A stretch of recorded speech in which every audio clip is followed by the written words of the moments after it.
ഞാനിന്ന് നിങ്ങളോട് സംസാരിക്കുന്നത് നിറങ്ങളെക്കുറിച്ചാണ്. ആർക്കിടെക്ചറിലും ഇൻറ്റീരിയറും ചെയ്യുമ്പോൾ നിറങ്ങൾ ഏറ്റവും ഇമ്പോർട്ടൻ്റ് ആണ്. നിറങ്ങളാണല്ലോ അതിൻ്റെ ഭംഗി. ബേജ് തീമാണ് കൂടുതലായിട്ട് ഞാൻ ഇൻറ്റീരിയറിന് പ്രിഫർ ചെയ്യുന്നത്. കാരണം ബേജ് എന്ന് പറയുന്നത് നമ്മുടെ സ്കിൻ ടോണായിട്ട് ചേർന്ന് നിൽക്കുന്ന ഒരു നിറമാണ്.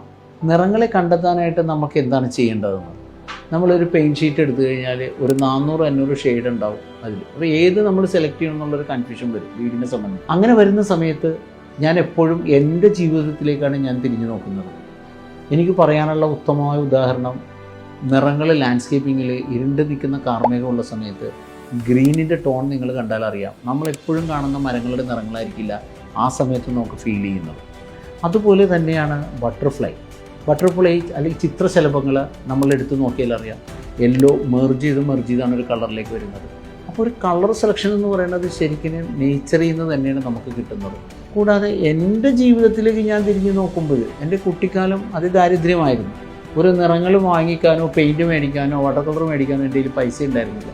അന്നെല്ലാം ഞാൻ ആശ്രയിച്ച് നിന്നത് ഈ ഇഷ്ടിക ഉണ്ടല്ലോ. ഇത് വളരെ ചെറിയൊരു ഉദാഹരണമാണ് ഞാൻ പറയുന്നത്.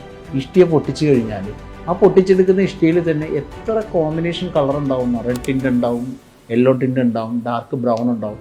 ഈ ഇഷ്ടികയുടെ കരിഞ്ഞു പോകുന്ന ഭാഗത്തില്ലേ, അവിടെ ഡാർക്കായിട്ടൊരു ബ്രൗൺ കയറി വന്നിട്ടുണ്ടാവും.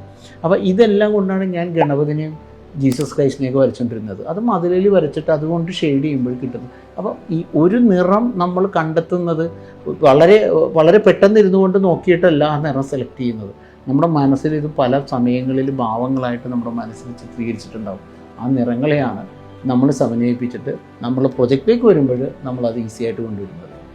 വളരെ തന്മയത്വത്തോടെ ചെയ്യേണ്ട ഏറ്റവും വലിയൊരു ഉത്തരവാദിത്തമാണ് നിറങ്ങളെന്നുള്ളത്. ഓർക്കുക, നിറങ്ങൾ സെലക്ട് ചെയ്യുന്നത് വളരെ ബുദ്ധിമുട്ടുള്ളൊരു കാര്യമല്ല.